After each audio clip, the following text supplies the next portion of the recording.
ఆహారములు లేని ఈ అన్నపానము మాకు అసహ్యమైనదనిరి. అందుకు యెహోవా ప్రజల్లోనికి తాపకరమైన సర్పములను పంపెను. అవి ప్రజలను కరువగా ఇశ్రాయేలులో అనేకులు చనిపోయిరి. కాబట్టి ప్రజలు మోషే యొద్దకు వచ్చి, మేము యెహోవాకును నీకును విరోధముగా మాట్లాడి పాపము చేసితిమి. యెహోవా మా మధ్య నుండి ఈ సర్పములను తొలగించినట్లు ఆయనను వేడుకునుమనిరి. మోషే ప్రజల కొరకు ప్రార్థన చేయగా, యెహోవా నీవు తాపకరమైన సర్పము వంటి ప్రతిమను చేయించి స్తంభము మీద పెట్టుము. అప్పుడు కరువబడిన ప్రతి వాడును దాని వైపు చూచి బ్రతుకునని మోషేకు సెలవిచ్చెను. కాబట్టి మోషే ఇత్తడి సర్పం ఒకటి చేయించి స్తంభం మీద దాన్ని పెట్టెను. అప్పుడు సర్పము కాటు తినిన ప్రతి వాడు ఆ ఇత్తడి సర్పమును నిదానించి చూచినందున బ్రతికెను. ఆమేన్. రెండవ భాగంగా యోహాను సువార్త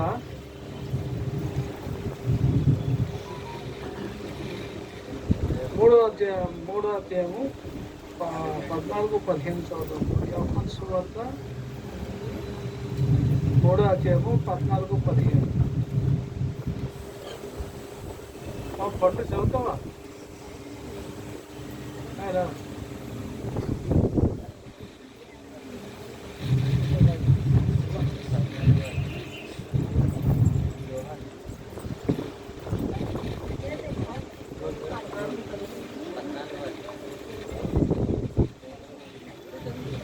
అరణ్యంలో మోషే సర్పంను ఇలాగూ ఎత్తెను. అలాగే విశ్వసించు ప్రతివాడును నశింపక ఆయన ద్వారా నిత్యజీవము పొందినట్లు మనుష్య కుమారుడు ఎత్తబడవలెను. దేవునికి స్తోత్రం. దేవుని స్తోత్రం. కళ్ళు మూసుకొని వాక్యం కొరకు ప్రార్థన చేద్దామండి. మన మధ్యలో ఉన్న ప్రార్థన చేసుకున్నాం. ప్రేమ నమ్మకం మా పరలోక నీకు వందనాస్తులు స్తోత్రం చెల్లిస్తున్నాం. ఇగో తండ్రి నాయన, వాక్యంలో వెళ్తుండగా మీరు తోడుగా ఉంది ప్రభావ. ఒకే మనసు, ఒకే ఆత్మ, ఒకే వ్యక్తి కలిగించండి నాయన. ఏకాత్మ ఏకబలంతో ప్రభు నేను వెంబడించి వాక్యం ప్రార్థన చేసుకుని కృపను మాకు దయచేసి నడిపించమని యేసునామమున అడుగుచున్నాం తండ్రి. ఆమేన్. హల్లెలూయా.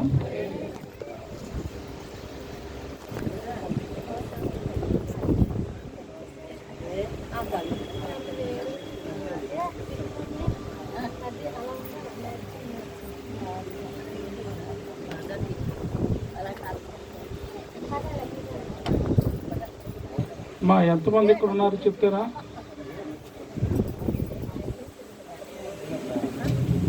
ముగ్గురు నలుగురు చేతులు ఎత్తారు అంతే. నేనేం అడిగానమ్మా? ఎంతమంది ఇక్కడ ఉన్నారు అన్నాను. మిగతా వాళ్ళందరూ ఎక్కడ ఉన్నట్టమ్మా? వాళ్ళు ఇక్కడ ఉన్నాను. నేను అసలు ఇక్కడ లేని అన్నట్టుగా చేతులు ఎవరు ఎత్తలేదు. నాకు అర్థమైపోయింది. ఏం అర్థమైపోయిందమ్మా? చిరక ఎక్కడో ఉందని. హల్లెలూయా, హల్లెలూయా. అయితే అమ్మా, మనం ఒళ్ళు దగ్గర పెట్టుకొని మన ఆత్మను మనం సిద్ధపాటు చేసుకొని దేవుని యొక్క రాకడ కొరకు ఏ క్షణాన్నా సరే అది జరగవచ్చు అనమాట. దేవుని స్తోత్రం. మరి పండితులు చాలా విశ్వసించిన అందరూ ఏం చెప్పి దేవుని యొక్క రాకడ రావచ్చు. ఆ రాకడ ఎలా ఉంటుందమ్మా? కనురేప పాటు ఇలా కన్ను మూసుకొని కన్ను తెరిచేలోపే రాకడ వస్తుంది, ఎత్తబడతారు.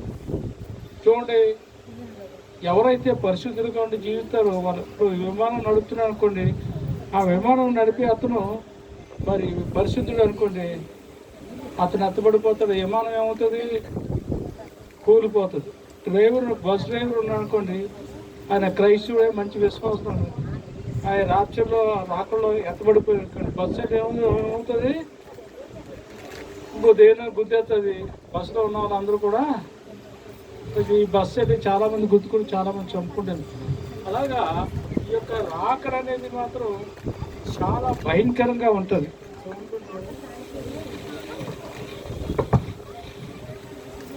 దేవుని స్తోత్రం. వాయిస్ పెంచి.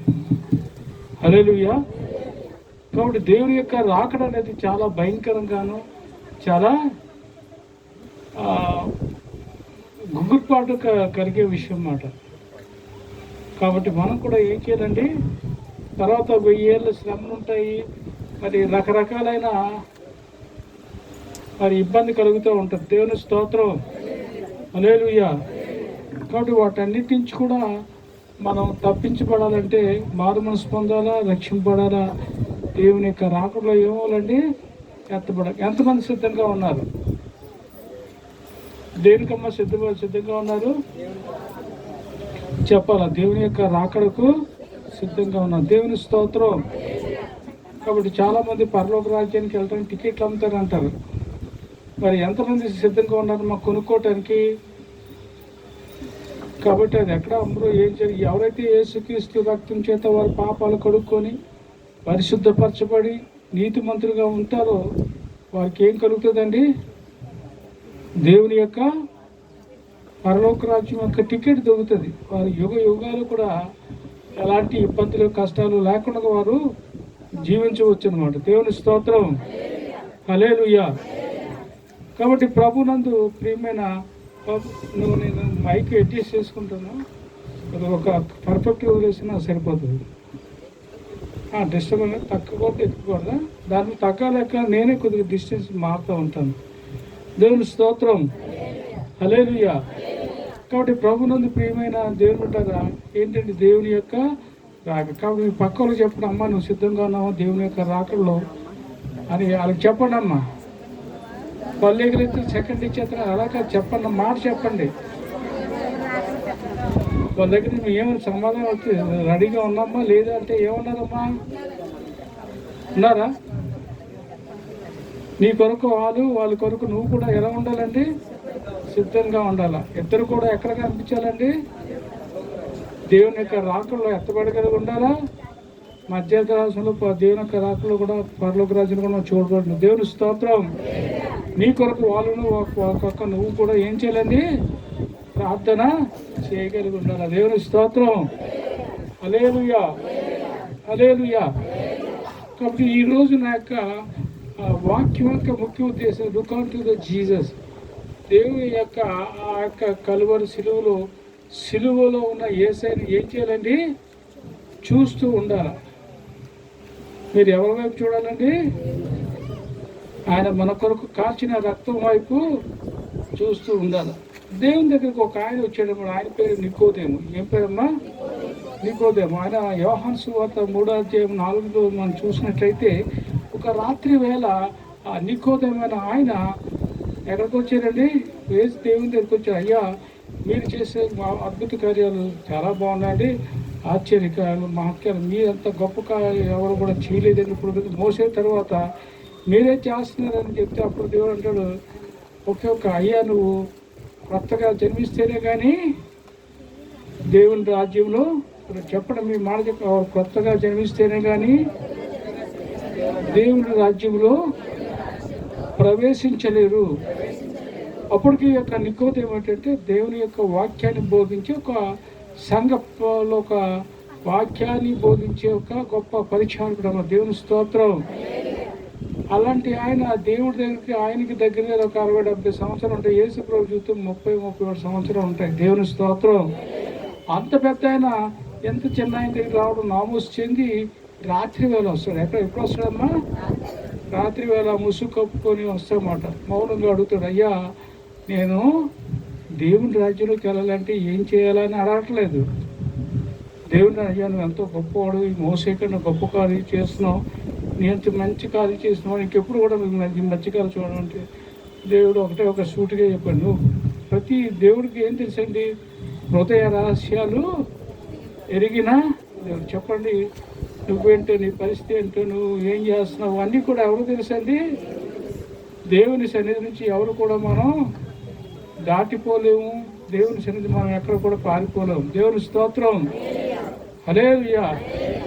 కాబట్టి ఆయన ఎందుకు వచ్చాడో ఏ స్థితిలోంచి వచ్చాడో తెలుసు కాబట్టి ఆయన సూటిగా ఈ సమాధానం చెప్పేసి, అయ్యా వాడు కొత్తగా జన్మిస్తేనే కానీ దానికి అర్థం ఏంటి? ఈయన చెప్పిన అర్థం ఏంటి? ఆయన అడిగిన ప్రశ్న ఏంటి? నేను పరలోక రాజ్యంలోకి వెళ్ళాలంటే ఏం చేయాలి చెప్పండి అన్న మాట. చెప్పరా మాట. నేను అదే ప్రశ్న ఎడుకోవాలి చేయండి అమ్మా. అమ్మ నువ్వు పరలోక రాజ్యంలోకి వెళ్ళాలంటే ఏం చేయాలి? ఆన్సర్ ఏమొచ్చిందమ్మా? అందరికీ అదే ప్రశ్న. అందరికీ పరలోక రాజ్యంకి వెళ్ళాలని ఇష్టం ఉంది, కానీ ఎవరు వెళ్తారు? అదే ప్రశ్న మత బోధకుడైన నికోదేము కూడా అడిగాడు అనమాట. ముఖ్య ఎక్కడ ఉందని చాలామంది ఎలా తిరిగి చూపుతాడు. ఈయన కూడా అలాగే చేసుకోవడం జరిగితే దేవుడు ఒకటే చెప్పాడు, నువ్వు నీటి మూలంగాను ఆత్మలుగా జన్మిస్తేనే కానీ పరలోక రాజ్యంలోకి వెళ్ళవు. ఇక్కడ ఎంతమంది నీటి మూలంగా బాప్తీసం పొందారమ్మా? బాప్తీసం తీసుకుని ఎంతమంది ఉన్నారమ్మా? చాలా సంతోషం. ఇక్కడ ఏంటంటే మన సంఘంలో అందరూ కూడా మరి బాప్తీసం తీసుకునేవారు. అమ్మా బాప్తీసం తీసుకోవాలి మరి చేయట్లేదమ్మా.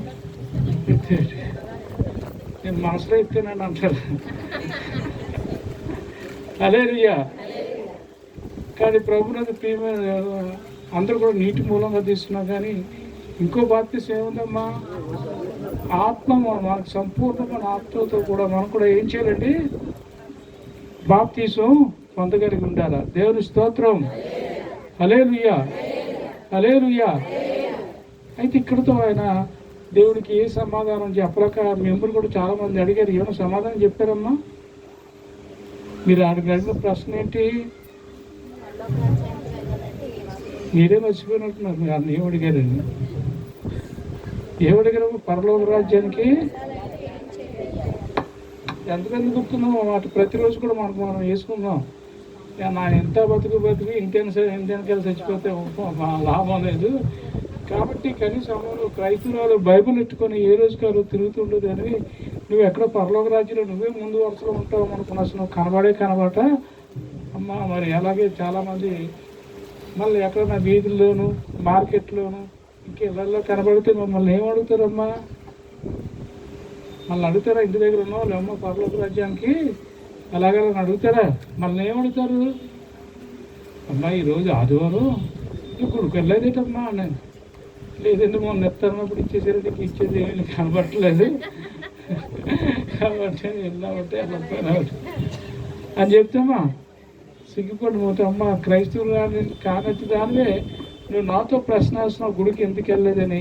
అమ్మా నేను ఇప్పుడే వెళ్ళిపోతానని చెప్పి గవ్వ ఎలా ఉంటే అలాగా సిద్ధపడి వచ్చేస్తాం. చాలామంది మరి క్రైస్తవులు సంఘానికి వచ్చేటప్పటికి సిద్ధపడి రావాలంటే అలాగా అన్ని రకాల పంచిపట్టు అలాగే ఎలాగుంటే అలాగా దేవుని ఆలయానికి ఏం చేసామా రావచ్చు. దేవుని స్తోత్రం. హల్లెలూయా, హల్లెలూయా. కాబట్టి దేవుడు అడిగే ప్రశ్న ఏంటమ్మా? క్రొత్తగా జన్మించాలంటే నీటి మూలంగాను ఆత్మ మూలంగా జన్మించాలి. దేవుని స్తోత్రం. కాబట్టి ఏది మర్చిపోయినా పర్వాలేదు, కానీ ఈ మాట మాత్రం మనం ఏం చేయాలంటే జ్ఞాపకం ఉంచుకోవాలి. అయ్యే నేను బాప్తీసులు తీసుకున్నాను, మారు మనసు తగిన ప్రతిఫలాన్ని నేను బ్రతుకుతున్నాను లేదా? ఎంత బతుకు ఇంటి వెనకాల చచ్చిపోతే ఎలాగా? క్రైస్తవురాలుగా కాదు నేను కూడా నరకం అవుతే ఎలాగా? అట్టి విధంగా కాదు. ఎప్పుడు ఎల్లప్పుడూ కూడా నేను ఎలా ఉంటానండి? పరిశుద్ధంగా పవిత్రంగా. ఏ టైంలోనా సరే దేవుని రాకడ వస్తే నేను ఏం చేయాలండి? దేవునితో పాటు హత్తుపడగలిగి ఉండాలా. దేవుని స్తోత్రం. హల్లెలూయా. అయితే ఈ రోజున మరి మనం ఏం చెప్పామా? నా యొక్క వాక్య భాగం ఏమని చెప్పాము? క్రీస్తు వైపు, ఆ సిలువ వైపు మనం, సిలువ వైపు అయిన యేసు వైపు మనం చూడాలా. దేవుని స్తోత్రం. అమ్మ దేవుడు ఎంతమంది కళ్ళు ఇచ్చాడు? చాలామంది దేవుడు కళ్ళు ఇచ్చాడు, కానీ వాళ్ళకి గుడ్డితనంగాను బతికిన వాళ్ళతో సంబంధం లేదు, వాళ్ళకి చచ్చిపోయిన వాళ్ళతో సంబంధం. ఎందుకని? కళ్ళు ఇచ్చాడు కానీ దేవుని వైపు చూడలేకపోతున్నావు. ఎవరి వైపు చూడలేకపోతున్నామా?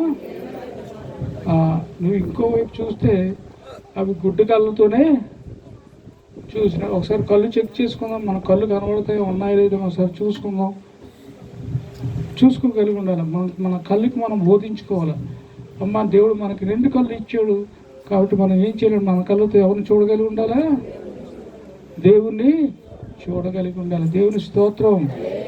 అందరూ కూడా కళ్ళు మూసుకొని ఒకసారి దేవుని చూద్దామమ్మా. మీరు పాస్కర్ కళ్ళు మూసుకొని ఎలా చూద్దాం అన్నట్టు అయినా సరే మీ యొక్క హృదయము తెరిచే ఉంది. కొన్ని నిమిషాలు అలా చూసి దేవుని వైపు ఏకాగ్రతగా దేవుని వైపు చూద్దామండి.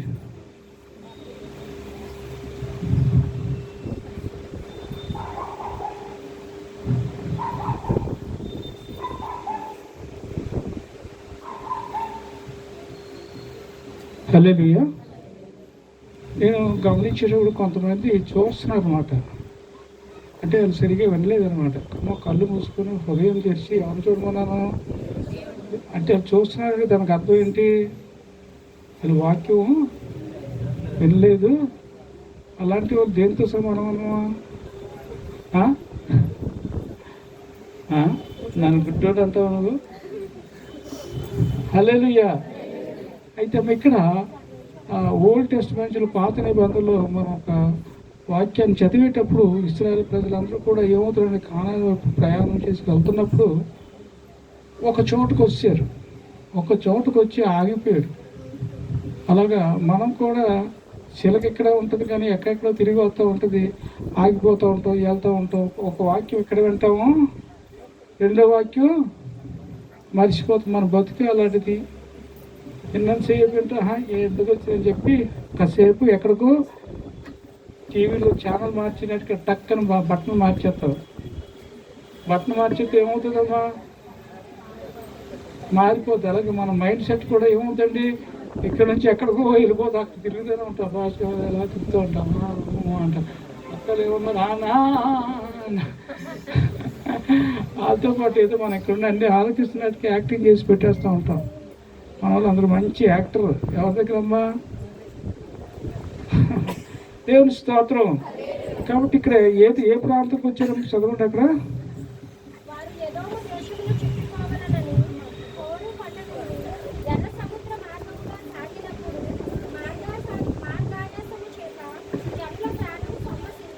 చూడండి, ఇక్కడ వారు ఎర్ర సముద్రం చుట్టూ తిరిగి వెళ్ళిపోతామని చెప్పేసి వెళ్ళిపోయేటప్పటికి వారికి ఏం కలిగిందండి? మార్గాయాసం. చాలామంది నడుస్తూ మధ్యలో ఆగుతూ ఉంటారు, టీ తాగుతూ ఉంటారు, లేదా చెట్టు కింద నిలబెడతా ఉంటారు, అలా చేస్తూ ఉంటారు. వీరు కూడా ఇశ్రాయేల్ ప్రజలు కూడా అలాగా తిరుగుతూ మధ్యలో ఎర్ర సముద్రం ఉంటే ఎర్ర సముద్రం దాటలేక ఆ చుట్టూ వెళ్ళిపోతాం కదా. వెళ్ళినప్పుడు వారికి ఒక ఆవేశం వచ్చింది. ఆవేశం వచ్చినప్పుడు ఏమవుతారమ్మా? ఎగుపురు దిగుపు ఎక్కువ తీసుకుంటా, కాలిపోతూ ఉంటాయి, ఎండ ఎక్కువ ఉంటుంది, చాలా భయంకరంగా ఉంటుంది. అయితే వారి యొక్క ఏం చెప్పారంటే వాళ్ళు 3-4 చెప్పారు. అయ్యా అక్కడ చూడడం ఏముంటుంది అయ్యా మీరు ఇచ్చే. చూడండి, ఇక్కడ దేవునికి మోసేకును ఏం చేస్తున్నారమ్మా? విరోధంగా కాబట్టి ఇక్కడ చెప్పడం విరోధంగా, దేవునికి విరోధంగా మాట్లాడుతాడు. అలాగే పాస్టర్ గారికి విరోధంగా మాట్లాడకూడదు. వాక్యం చెప్పే ఇటు దేవునికి మోసేకును కూడా ఏం చేస్తున్నారంటే విరోధంగా మాట్లాడు. దేవుని స్తోత్రం. చాలామంది ఎలాగాలి సార్ నాకు నా తెలివితేటలు చాలా చూపించమంటారు ఒకసారి అని చెప్పేసి వాళ్ళు తెలివితేటలన్నీ ఎక్కడ ప్రదర్శిస్తూ ఉంటారమ్మా? దేవుడి దగ్గర ప్రదర్శిస్తారు, పాస్టర్ గారి దగ్గర ప్రదర్శిస్తారు. దేవుని స్తోత్రం. అవి పాస్టర్ గారికి తెలియదు, దేవుడికి తెలియదు, ఇతరులకి. కాబట్టి మనం ఎలాగన్నా సరే చేసేద్దాంలే అనుకుంటూ ఉంటారు. దేవుని స్తోత్రం. కాబట్టి వీళ్ళకి ఇశ్రాయేల్ ప్రజలకి ఎవరు లోకుగా ఉన్నారంటే ఒకటి వచ్చి దేవుడు ఉన్నాడు. ఎందుకంటే కష్టకాలం దేవుడు విడిపించి తీసుకెళ్తున్నాడు. వారికి దేవుడు ఏం చేశాడండి? మన్నాను కురిపించాడు. పగటి వేళ మేఘస్తంభంగాను, రాత్రి వేళ అగ్నిస్తంభంగా విరోధులతో ఆయన యుద్ధం చేసి వీరికి విజయాన్ని దయచేస్తూ వారిని పాలు తేళ్లు ప్రవహించే ప్రాంతానికి దేవుడు వారిని తోడుకొని వెళ్తున్నారు. కాబట్టి ఇప్పుడు ఎవరు లోకు అయిపోయారు? దేవుడికి ప్రజలే దేవుడికి లోకు అయిపోయారు. ప్రజలే ఏం చేశారు? దేవుడిని లోకు చేశారు. అలాగే పాపం రెండయ్య నేను తీసుకెళ్తాను అన్న వ్యక్తిని మోసేని ఎదుటి కూడా మాట్లాడుతున్నాయి. అనేకమైన అద్భుతాలు చూసినప్పుడు కూడా వీరి యొక్క స్వభావం అలాంటిది. మీ పక్కన చెప్పండి అమ్మా, ఏం చెప్తారు? ఏమని అడుగుతారు? అమ్మ నీ స్వభావం ఎలాంటిది? ఎవరు నువ్వు కొడుతున్నారా కొడుతున్నారమ్మా? ఓ చే నువ్వు అంటే నన్ను సంగతి నాకు తెలియదు ఏంటన్నాడు. ప్రతి క్షణం కూడా టక్ ఏమవుతారండి?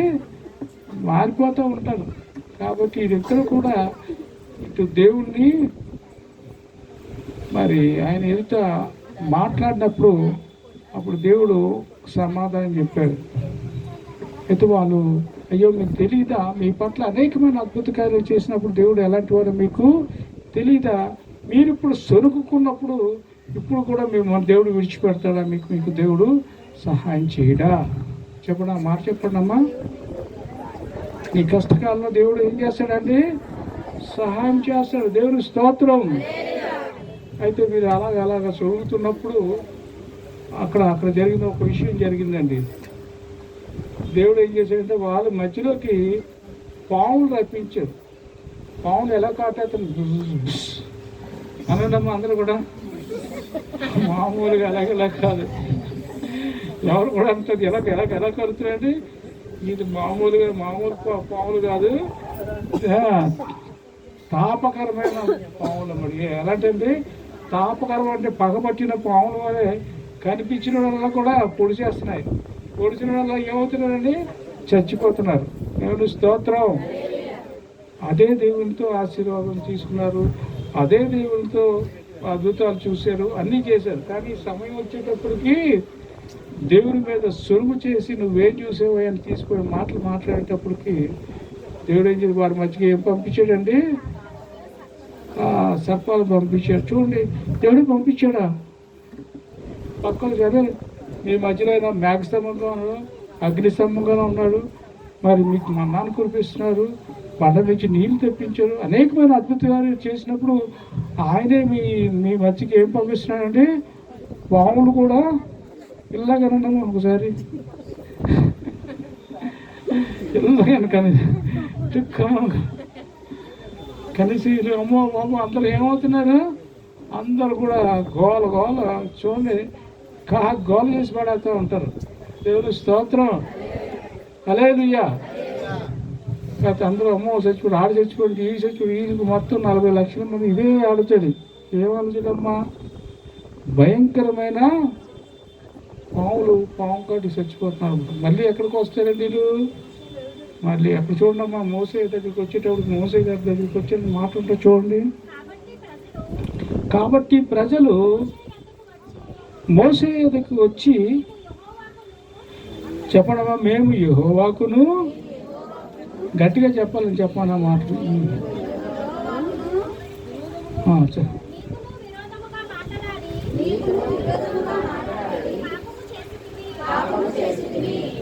చెప్పండి, మేము మాట నీకును దేవునికి నేనేం చేశానండి? విరోధముగా పాపము చేశాను. ఈ పక్కన అడగమ్మా, నువ్వు దేవుని యొక్క వాక్యానికి దేవునికి ఏమన్నా పాపం చేసావా? అడగండి అమ్మా. అసలు ఉరికి లేదు, పలుకు లేదు. అడిగిన ప్రశ్నకి అమ్మా జాగ్రత్తగా, పాము వస్తుంది, కలుస్తుంది. ఏమొస్తుందమ్మా? పాము వస్తుంది. అప్పుడు నువ్వేమవుతావమ్మా? చచ్చిపోతావు. దేవుని స్తోత్రం. దానికి తిరిగిలేదు. కాబట్టి ఈరోజు మనకు కనిపించే పాములు కాదు, కానీ సాతాను అనే విషసర్పం మన పక్కనే ఉండి మనల్ని ఏం చేస్తుందండి? పాప కోపంలోకి లాగుతుంది. మనల్ని ఆధ్యాత్మికంగా కాకుండా హలో సంబంధమైన పాపంతో మనం చంపడానికి అది సిద్ధంగా ఉన్నది. దేవుని స్తోత్రం. హల్లెలూయా. కాబట్టి అక్కడ మోసే గారు ఏం చేశారండి? చదవడం అక్కడ. మోసే ప్రజల కొరకును ప్రార్థన చేయగా. దేవుని స్తోత్రం. కాబట్టి మనకు కష్టం వచ్చినప్పుడు, ఇరుకు వచ్చినప్పుడు, ఇబ్బంది వచ్చావు, శాపకరమైన ఏది వచ్చినా సరే మనం ఎక్కడికి వెళ్ళాలండి? చెప్పాలమ్మా, ఎక్కడికి వెళ్ళాలా? దేవుని దగ్గరికి వెళ్ళి ప్రార్థన చెయ్యాలి. చాలామంది కరెక్ట్గా అదే సమయానికి పక్క వెళ్ళలో గోకుతారు, ఎలా తిరిగిపోతుంది. ప్రార్థన చేయాలా? ఏం చెయ్యాలి? చేయాలి. ఏం చేయాలమ్మా? ఏం చేయాలా? కాబట్టి అసలైన విషయం ఏంటంటే మోసే కూడా ఏం చేశాడండి? ప్రార్థన చేశాడు. ప్రజలందరూ కూడా మొరపెట్టేటప్పుడు మోసే ఏం చేశాడు? దేవుడి దగ్గరికి వెళ్ళి ప్రార్థన. అప్పుడు దేవుడు మరి మోసే గారికి ఒక చిన్న చెప్పాడు. కాబట్టి ఒక ప్రతిమను నిలబెట్టవయ్యా, నిలబెడితే ఎవరైతే చచ్చిపోయాడో అది ఎవరైనా చూడాలా? ఆ యొక్క నిలబెట్టిన ప్రతి వైపు చూడైతే ఇక్కడ మోసే గారు ఏం చేశారంటే ఇత్తడి సర్పం చేశాడు. ఏం చేశాడండి? ఇత్తడి సర్పం చేసి పైకెత్తి పట్టుకున్నాడు అనమాట. అది అందరికి కలిసిన వాళ్ళకి అందరికి కనబడుతుంది. కానీ చచ్చిపోయిన వాళ్ళు అందరూ బతికారట. చచ్చిపోయిన ఎక్కడ చూస్తాడండి. అయినా సరే అక్కడ వాక్యంలో ఏముందండి? చదవండి.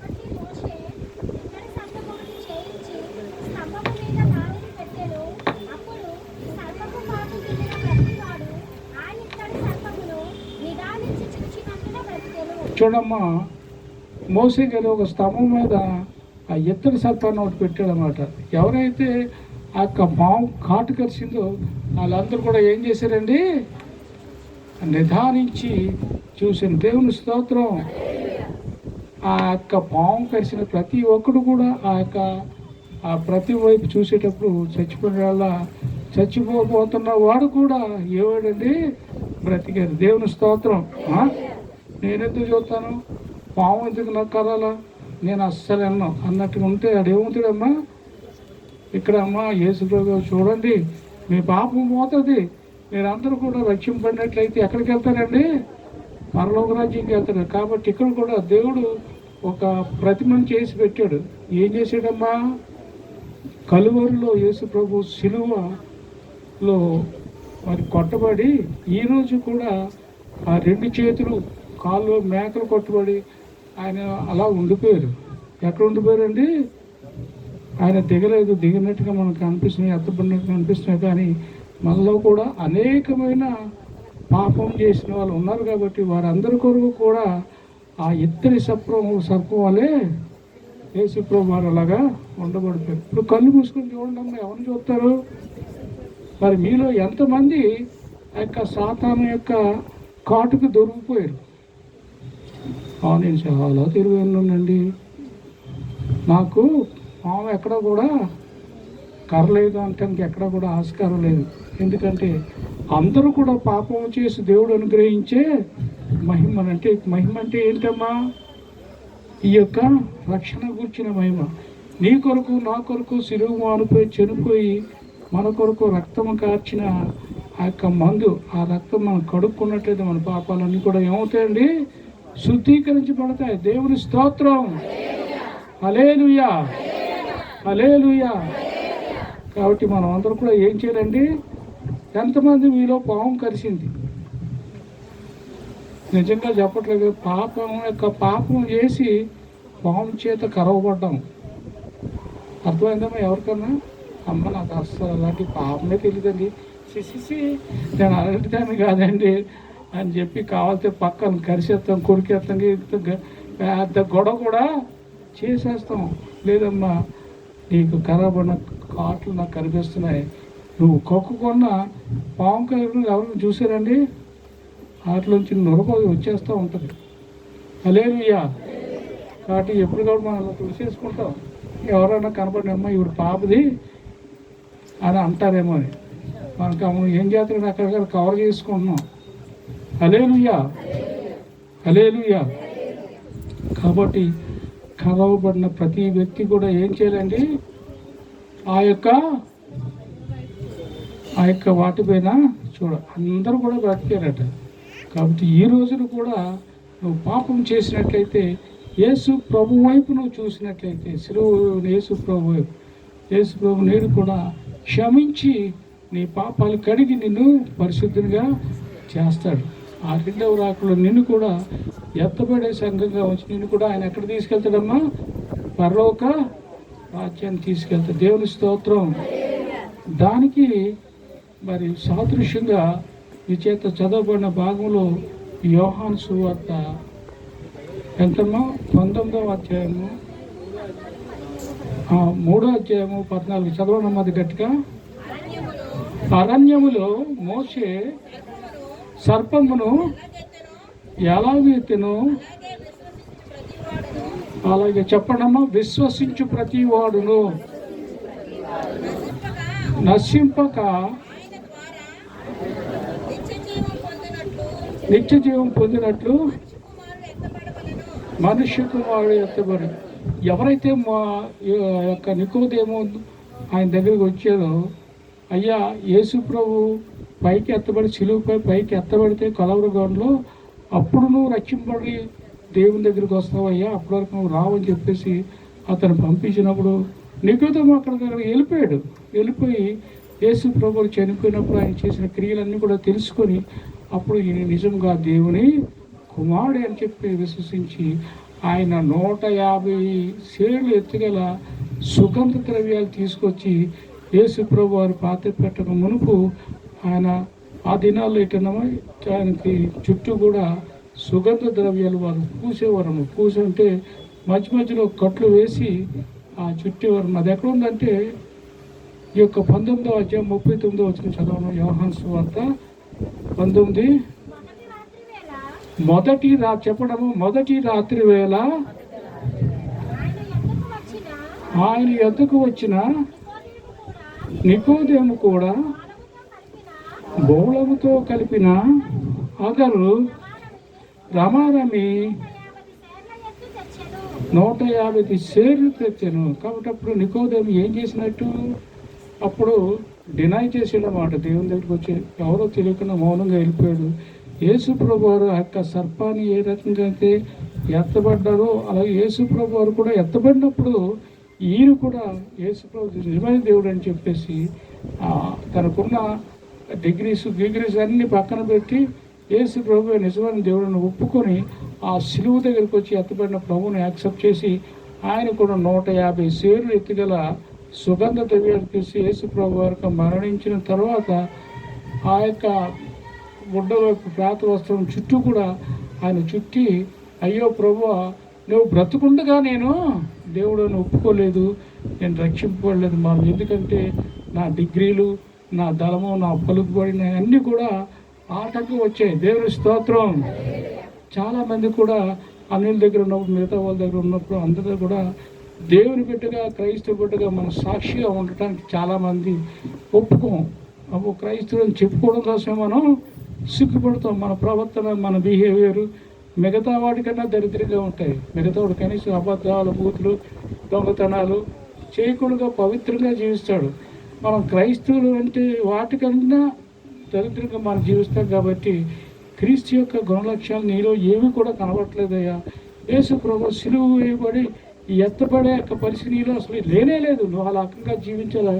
ఆయన కొరకు నువ్వు సాక్షి, నువ్వు జీవించినటువంటి సాక్షి నీలో లేదు అన్నట్టుకుంటే అవన్నీ కూడా అతని అహం వల్ల ఒప్పుకోలేదు దేవుని. కానీ చనిపోయిన తర్వాత మాత్రం ఆయన ఆ యూదుడైన మొట్టమొదటి వ్యక్తి అందరి దగ్గర నేనే దేవుడు, యేసు ప్రభు నిజమైన దేవుడు అని చెప్పేసి ఒప్పుకున్న వ్యక్తి నికోదేము యేసు ప్రభు యొక్క మృతదేహం తీసుకొచ్చి ఆ యొక్క సమాధి కార్యక్రమంలో మొట్టమొదటిగా ముందుకు వచ్చినట్టుగా అమర్కయ్య, యోసేపు, ఈ యొక్క నికోదేము ఇద్దరు కూడా ఆ దేవుని యొక్క భూస్థాపిత కార్యక్రమాలన్నీ కూడా చేస్తున్నారు. దేవుని స్తోత్రం.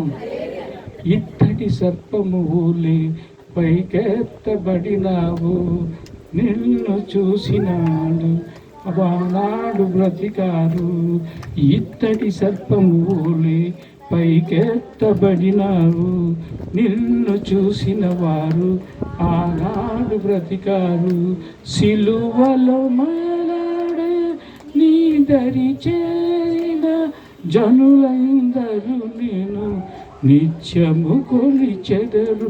సిలువలో వేలాడే నీ దరి చేరిన జనులందరూ నేను నిత్యము బ్రతికెదరు.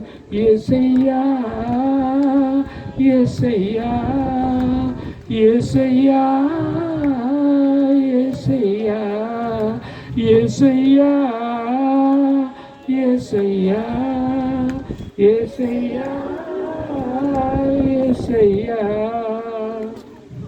హల్లెలూయా. కాబట్టి అందరూ కూడా ఒకసారి మోసే అరణ్యంలో ఇతర సర్పాన్ని ఎత్తినప్పుడు చనిపోయిన వారందరూ కూడా మాకు బ్రతికారు.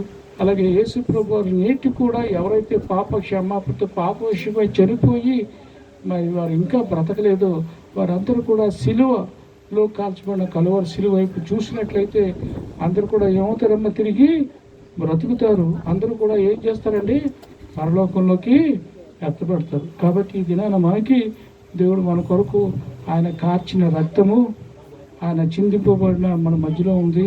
తర్వాత ఆయన శరీరం మనకి ఆత్మకు ఆత్మీయ క్షేమాభివృద్ధి ఉందుటకు ఆయన శరీరము మన రొట్టిగాను ఆయన రక్తం మనకి పానీయంగాను ఇచ్చి మీకును ఆయనకి మనకి మధ్యవర్తిగా దేవుడు మన మధ్యలో విడిచిపెట్టి వెళ్ళారు కాబట్టి పవిత్రులుగా ఉండి పరిశుద్ధులుగా ఉండి ఆ రొట్టె ద్రాక్ష రసాన్ని తీసుకుందామండి. ఈ సమయంలో రొట్టె కొరకు ఒకరును ద్రాక్ష రసం కొరకు ప్రార్థన చేయాలని మనం చేస్తున్నాం. మన మధ్యలో ఉన్న యువన్ రాజు సత్యమని స్వప్న కూడా ముందుకు వచ్చినట్లయితే ఈ యొక్క కార్యక్రమంలో వారు పార్టిసిపేట్ చేస్తారు.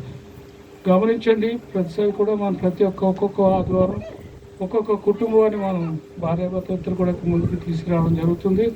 వారే ఈ యొక్క పరిచయంలో ముందుకు వచ్చి చేశారు కాబట్టి ఇంకెవరైనా ఉండిపోయారు నౌకరాజు